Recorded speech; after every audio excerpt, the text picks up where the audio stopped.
नमस्कार दोस्तों। तो चलिए दोस्तों, आज एक नए इक्विपमेंट के बारे में हम जानकारी प्राप्त करेंगे। तो ये जो आप देख पा रहे हैं फ्रंट में ये है एक चार्जर है जो कि 5 वाट VHF सेट का चार्जर है, वेरी हाई फ्रिक्वेंसी।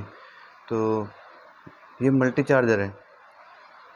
इसके अंदर 6 पॉइंट है, यानी कि एट ए टाइम आप 6 बैटरी चार्ज कर सकते हैं दोस्तों।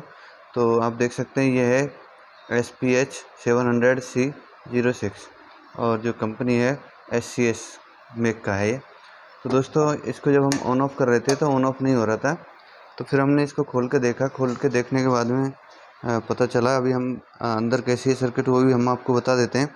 तो चलिए इसको खोल लेते हैं। तो दोस्तों ये आप देख पा रहे होंगे, यहाँ एक SMP था, हमने खोला हुआ है। इसके वायर सारे कनेक्ट जो किए गए थे वो सब निकाले हुए हैं। तो ये जो दो हैं ये फैन के वायर हैं और एक इसमें AC का है और एक DC का है आउट का, और ये एक SMP है। और बाकी सबकी जो पिनें हैं, मतलब सॉकेट अलग अलग PCB दी हुई है चार्जिंग के लिए कट ऑफ करने के लिए किस तरीके से क्या है मैं बताऊंगा। तो इसमें फॉल्ट था कि ऑन नहीं हो रहा था। तो सबसे पहले हमने क्या है SMP को खोला दोस्तों। तो खोलने के बाद में देखिए हमने ये यहाँ से डिस्कनेक्ट कर लिया है। डिस्कनेक्ट करने के बाद में और मैं चार्जर बंद कर देता हूँ। डिस्कनेक्ट करने के बाद में और फिर हमने इसको ओपन किया।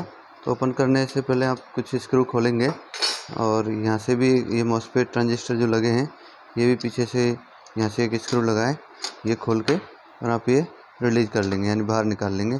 उसके बाद में हम इसको देखते हैं कि क्या है, क्या फॉल्ट था इसमें। तो मैं बता देता हूँ। उससे पहले इसके बारे में थोड़ा सा बता देता हूँ दोस्तों। तो ये दोस्तों जैसे बंद पोजीशन में होता है तब कोई भी LED आपको नहीं जलेगी, कोई भी ग्लो नहीं करेगी। बट जैसे ही आप बैटरी, ये है इसकी VHF सेट की बैटरी, आप देख सकते हैं 7.2 वोल्ट की बैटरी होती है। ये देखो लिखा भी है इस पर, ठीक है। आपको अगर दिख रहा है तो मैं कोशिश करता हूँ दिखाने की। ये देखिए, ठीक है। तो 7.2 वोल्ट की बैटरी है, 2200 mAh की, ठीक है, STC 700। तो जब हम इसको कनेक्ट करेंगे तो किस तरीके से लगाते हैं मैं बता देता हूँ। तो आप देख पा रहे होंगे यहाँ पे कुछ स्लॉट से दिए हुए, खाँचे दिए हुए दोनों साइड में, और इस जगह पे भी कुछ खाँचे हैं। तो आपको ये खाँचे में खाँचा बिठा देना है। जैसे ही बिठाओगे आप VHF सेट के साथ में भी लगा सकते हैं और आप सिंगल बैटरी भी लगा सकते हैं। बट जैसे ही आप बैटरी लगाएंगे तो यहाँ पे एक LED जलेगी, LED ग्लो करेगी, वो रेड कलर की। और जैसे ही बैटरी फुल चार्ज हो जाएगी तो यहाँ पे ग्रीन कलर की LED जल जाएगी। और ये ऑन ऑफ स्विच जो है इसमें भी LED जलेगी, ठीक है। तो इसके अंदर भी तो आपको पता चल जाएगा कि ऑन ऑफ हो रहा है कि नहीं। तो अभी तो ये ऑफ़ है। तो क्योंकि ऑफ़ ये है कि इसमें प्रॉब्लम इसके SMP में है। तो चलिए इससे रिलेटेड और एक बेनिफिट ये है दोस्तों, इसके अंदर एक प्रोटेक्टिव डिवाइस है। और देखिए जब हीट होता है तो इसके लिए एक फ़ैन दिया गया है 12 वोल्ट का, ठीक है। तो 12 वोल्ट से का फ़ैन है DC, वो चलता है। और यहाँ पे एक फ्यूज़ दिया गया है AC के लिए। कभी भी अगर AC का कुछ प्रॉब्लम होता है तो यहाँ से फ्यूज़ उड़ जाएगा, तो आप फ्यूज़ चेंज कर सकते हैं।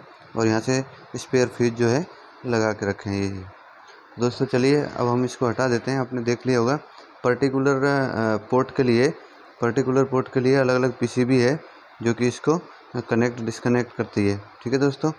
तो आप देख सकते हैं ये है मल्टी चार्जर जो कि 6 पॉइंट है इसके अंदर, यानी एट ए टाइम 6 बैटरी हम चार्ज कर सकते हैं, ठीक है। 6 VHF सेट चार्ज कर सकते हैं। तो दोस्तों अब मैं आपको बताऊंगा SMP के बारे में कि ये जो SMP है वो 12 वोल्ट का SMP है। और यहाँ देख सकते हैं आप, ये जो आपको लिखा है L और N और ग्राउंड, तो ये जो 3 पोर्ट हैं वो AC के हैं। यहाँ पे आप लाइन, न्यूट्रल और अर्थ दे सकते हैं। उसके बाद में यहाँ से आप जो है 12 वोल्ट DC ले सकते हैं, ये देख पा रहे होंगे, ठीक है दोस्तों। और जब SMP ऑन होगा तो ये LED ग्लो करेगी, ठीक है। और वोल्टेज का कुछ एडजस्टमेंट वगैरह करना है तो आप ये प्रीसेट दिया है, यहाँ से आप कम ज़्यादा कर सकते हैं। दूसरी चीज़ मैं बताना चाहूँगा दोस्तों कि आप देख पा रहे होंगे यहाँ पे कुछ बर्न हुआ है, ये देखिए। तो बर्न होने से क्या है कि रेजिस्टेंस जला है। रेजिस्टेंस जलने के बाद में एक जंपर भी जल चुका है और ये जो ट्रांजिस्टर है वो शॉर्ट हो चुका है। हमने जब मीटर से देखा तो ये शॉर्टिंग बता रहा है। इसके साथ साथ मैं आपको बता देता हूँ, ये जो चीज़ें हैं ये देख सकते हैं आप, ये ठीक है। यहाँ पे देखिए ये रेजिस्टेंस जल चुका है, ये रेजिस्टेंस जल चुका है। इसके पास के जो डायोड है उसमें भी इफेक्ट हुआ है। यहाँ पे एक डायोड उड़ चुका है, शॉर्ट बता रहा है, ठीक है दोस्तों। इसके साथ साथ मैं आपको बताना चाहूँगा कि एक ट्रांजिस्टर है आपको अगर दिख रहा हो तो ये भी ब्रेक हो चुका है। देखिए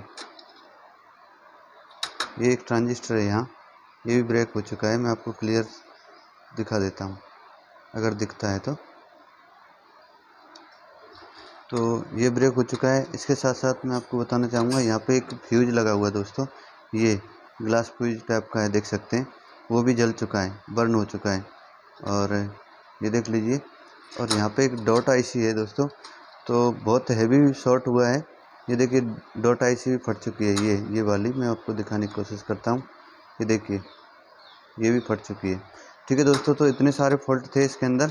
अभी बारी बारी से इनकी वैल्यू पता होनी चाहिए, जब हम रिप्लेस करेंगे तब इसको ओके होगा ये।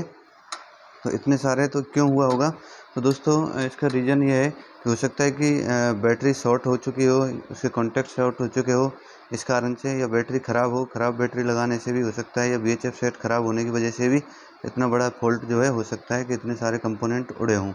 तो थैंक यू दोस्तों, ये सारे कंपोनेंट जैसे ही रिप्लेस करेंगे तो ये ओके हो जाएगा, आप भी कर सकते हैं। तो इस तरीके से आपको ये फॉल्ट फाइंड करना है। थैंक यू दोस्तों, जानकारी पसंद आई हो चैनल को लाइक करें, सब्सक्राइब करें। Thank you.